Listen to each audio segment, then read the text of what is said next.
What's up, everybody? It's your boy Rick James. Nah, I'm just playing. I'm a big Dave Chappelle fan, so if you get the reference, you know. But I've been having a lot of people comment the same thing over and over about the white drains because they've been having bad print head test from doing daily maintenance. And, you know, like I said in a previous video, I had a tech tell me it doesn't look like it's draining properly, or there could be an issue. I had somebody comment on another video saying they were having the same type of issue. I just had somebody on the last video comment that they were having the issue, and that two techs told them it could be a possible drain issue. It's backing up. Not knowing if Epson is noticing this or if they're working on it, but I'm gonna make my own fix to see, or I won't say fix. I'm gonna try something out. I got a empty bottle of pre-treat. I'm going to make my own drain using the existing stuff without cutting or modifying too much, which it's just rubber hose. So if everything goes wrong or it doesn't work out, I can order some hose and make it happen as long as it's clear and I can see it. But nothing crazy.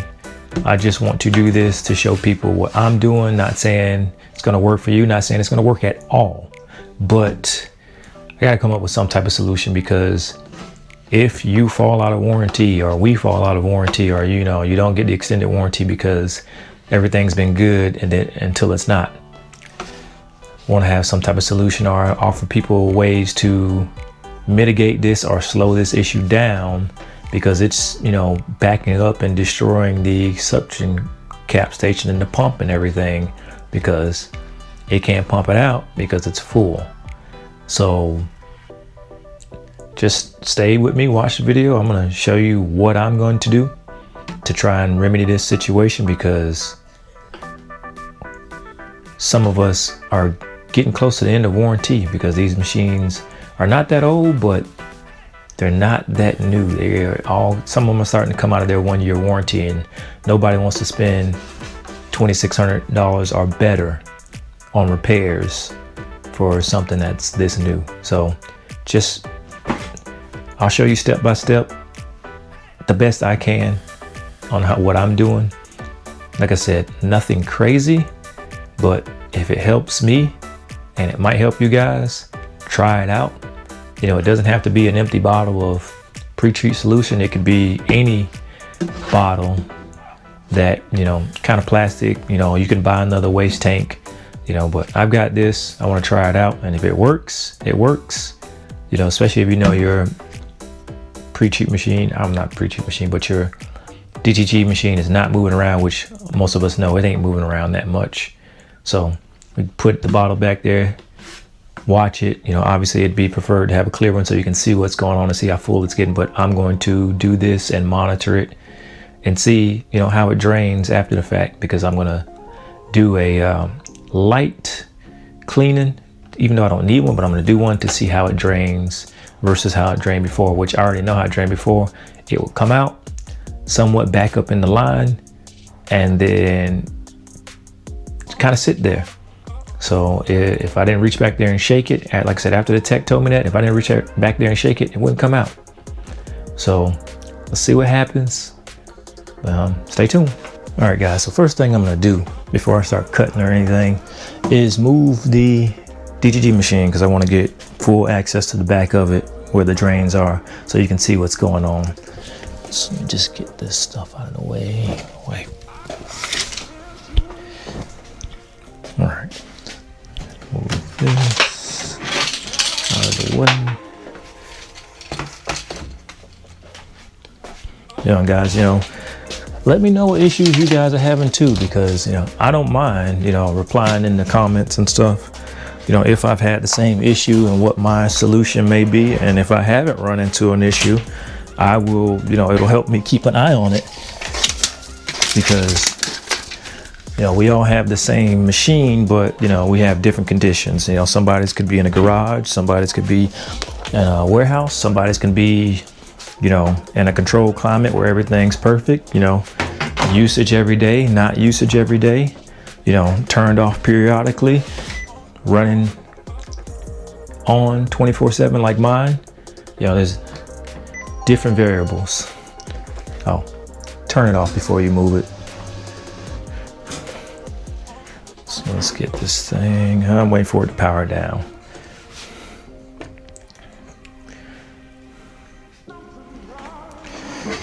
All right, so let's get this thing moved. Let me grab this so I don't spill it.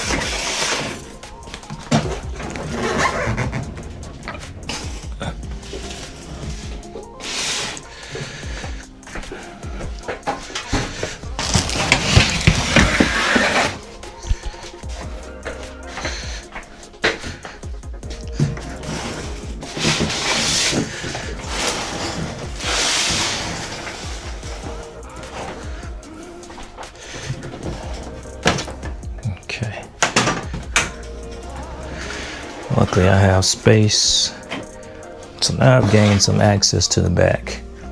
So here's the drain. See what I'm talking about? Right here, there's white ink sitting in the line. So you see it first, and I just turned it around, haven't done anything. You can hear it draining. So, you know, that's an issue. And I had it here where they wanted to, and the text said don't do that because it could be an issue. And that would cause my issue. So like I said, you're gonna see what I do to change this. So make sure this is right. So what I'm gonna do first is grab my empty bottle. So this is my, like I said, the bottle I'm gonna use.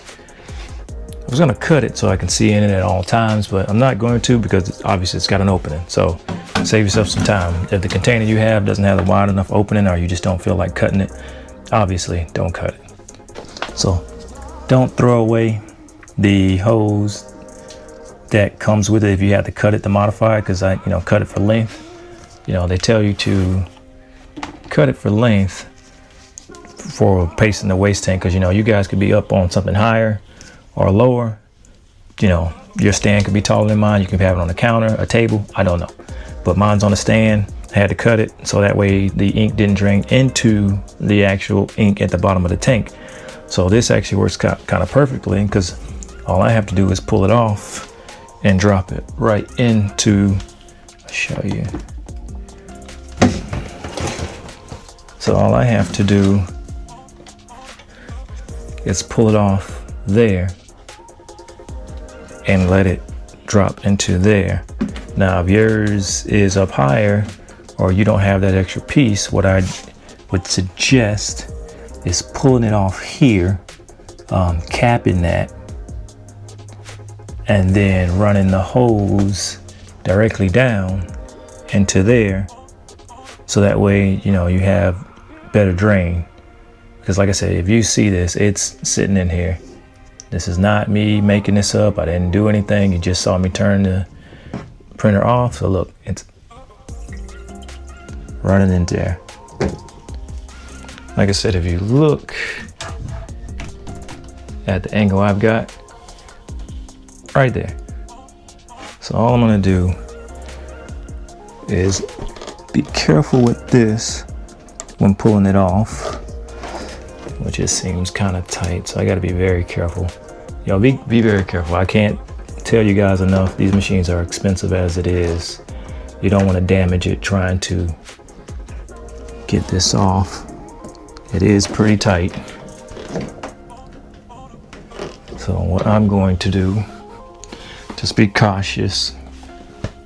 You know, if you're not mechanically inclined or anything, you can always get somebody to help you. Where did I put, there it is. I got a little box cutter. Gotta, you know, just be careful, you know. So what I'm gonna do is put a little incision in the rubber to loosen it up so it'll come off. And you know, by doing that, it makes it reusable so that way you're not cutting the end off and having other issues, like being too short or something, because you can kind of adjust. So, like I said, I'm just gonna make a small incision. You don't have a lot of space, but this is enough.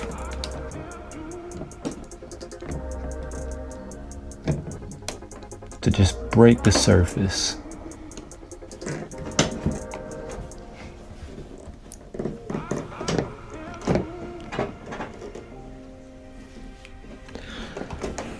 All right, so this is what I'm talking about. Made a split. I'm not sure if you can pick it up on camera, but it's split now. So I'm gonna pull it off, and as I pull it off, I'm gonna do my best not to make a mess, because like I said, there's still some in the drain. So boom, there it is. Came off. And just wanna show you guys again, sitting there.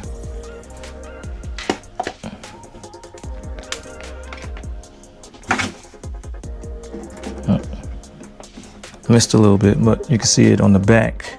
What I'm gonna do with this, kind of simply, I'm gonna use what's existing. Try to make this easy for you guys, for people to understand. You don't have to buy anything realistically unless you want to. So I'm gonna open up one of the clips, just push down and pull it out. Again, this is being stubborn. There it is, top clip. And I'm just going to loop it in here. And that's it. That's all I'm doing for that. I just looped it in the first clip so it's up. That way it can still drain, no issue. And again, like I said, as far as this one goes, this is the extra I cut off. I'm just gonna push it right back on here. You know, just kind of get it to go all the way back up.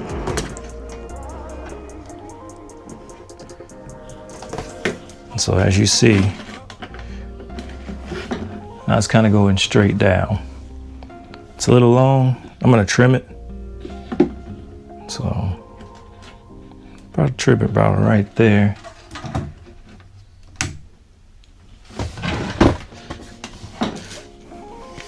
So it's got a natural flow out. So let's do this.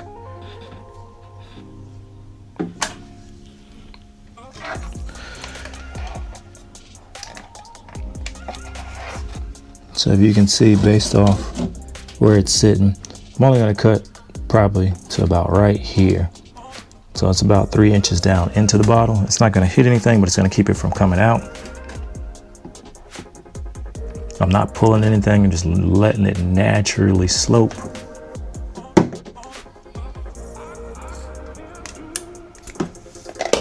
So boom, that's just sitting in there hanging out. So now what I'm gonna do is turn the machine on before I put it back. And we're gonna see how it drains out. All right, so actually I don't even have to do that to shaking or anything. It's running a print head cleaning. So let's see what happens. You're watching this in real time. Look, there it is, boom. Coming right out, going straight down. No pull up, no weight, it's straight shot, boom, right down. Kind of cool though, kind of spiraled around the hose. Going right out, right into the homemade waste tank. And then this side, running a little bit.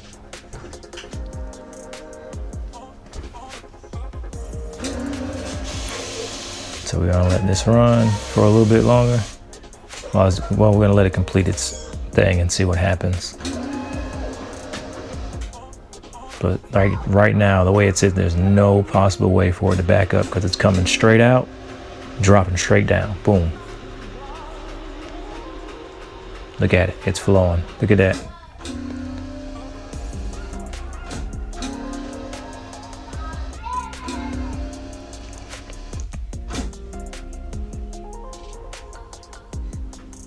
Like I said, there's no restrictions for the other side because it's boom, over there and it falls right out.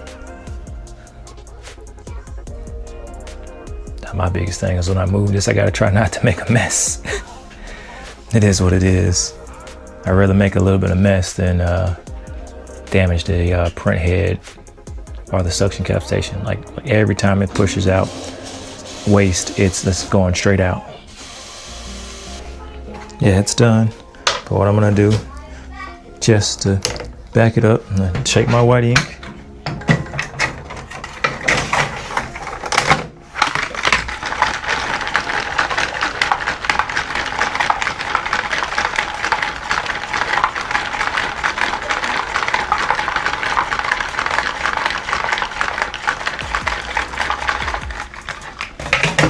Shaking it up.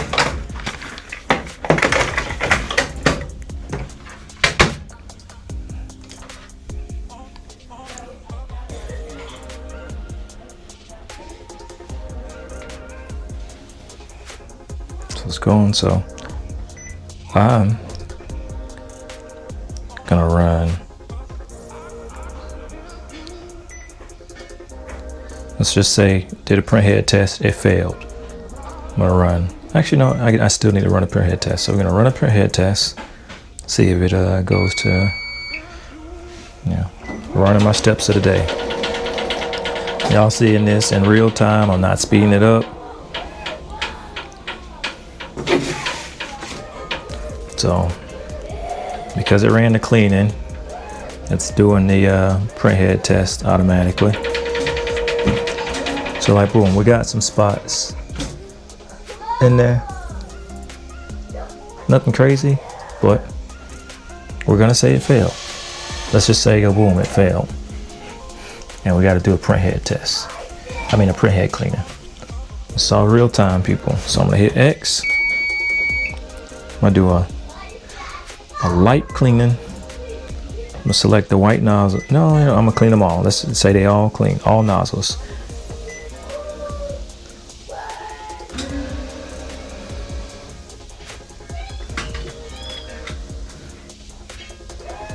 All right, so it's gonna start doing it.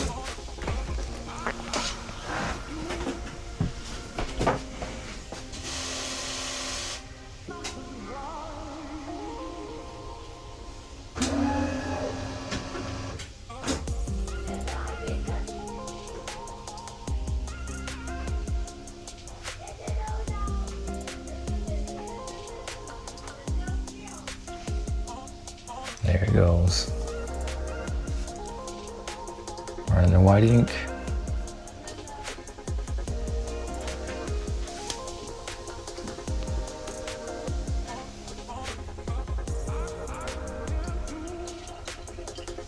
Here's the other one draining.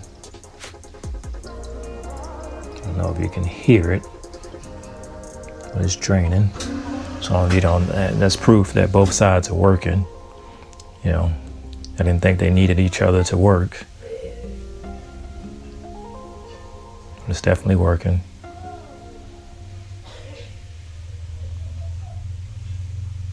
Let me check the oven, see. Sometimes that thing will say it's going, and all right, so it's done cleaning. So let's run a print head test.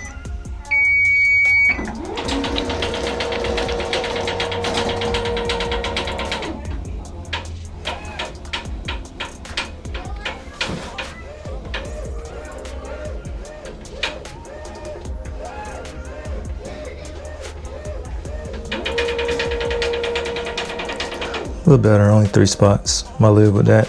Nothing crazy. So, wipe this down.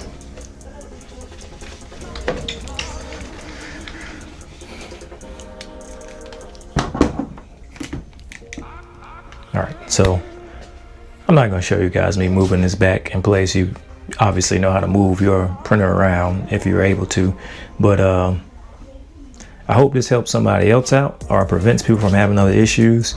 I don't see this being a warranty issue, but don't take my word as gold. I'm no lawyer.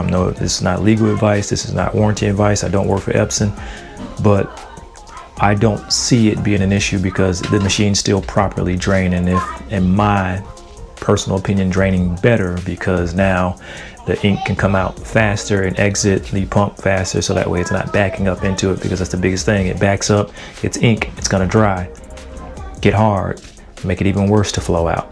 So take it, do it if you want to, don't do it. This is not, you know, information or advice on what to do with your particular machine, but this is what I'm doing to try and prevent any further backups in the suction cap station or any backups in for the white ink, because that's the biggest thing. The white ink is what kills this machine. Again, thank you guys for showing concern and asking questions. In the next video, I'll be knocking out some orders again. I know it's getting repetitive, but if I'm doing orders or doing work, I'm making money. Like, I just did some graduation shirts for my neighbor. He asked me about some shirts, wanted his son for his high school graduation.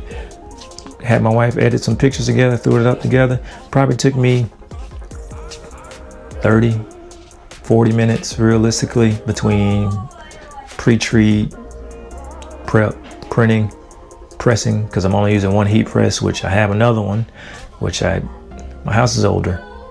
I got to get an electrician out here to make this room what I need it to be, or I need to prep to move to the garage.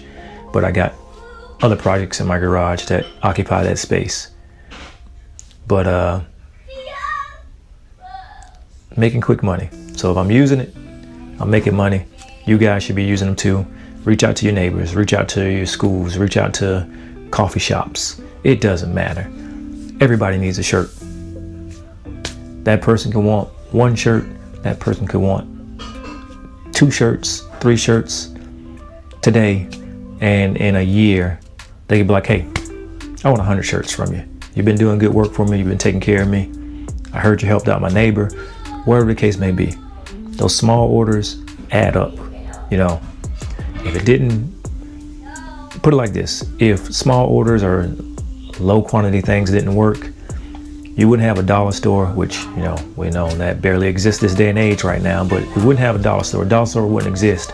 They don't sell based off of dollar amount, they sell based off quantity. So yeah, they got very low cost, probably next to no cost, versus if 100 people go in there and spend $10 on items in the dollar store, which we know people spend more than $10 when they go in the dollar store, they're making money. They're moving product. And that's the thing, move your product. Make a little bit now to make a lot later, because I work in the automotive industry. Like I said, oil change is not profitable at all to most places, but it gets people in the door to move product. And when I say move product, repair your cars, you know, check them out. But as far as it goes with the apparel,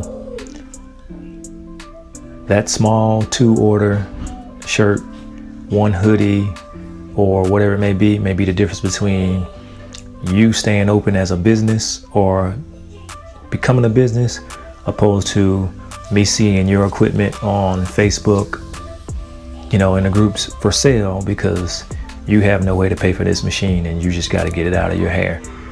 So find a way, you know, even if you make $5 a shirt, $2 a shirt, keep your machine going, keep it living, make money, do those little things, those odds and ends. Somebody have a birthday party, something come up, hey, let me make some shirts for you. You got kids, their friends or classmates having a birthday party. Hey, you want to make some shirts? I'll take care of you. You know, make it happen. Like I said, I'm keeping this machine alive by doing this modification, you know, and it's not even really a modification. It's just rerouting of draining, so that way it doesn't back up. You know, if your house has got bad plumbing, they fix it. This has, in my opinion, bad plumbing, and I'm fixing it the best way I know how to. So again, thank you guys for watching. Like, subscribe, and in the next video, I'm gonna be putting in some work. So I'm trying to be like Dave Chappelle. I'm trying to be rich. So see you guys later.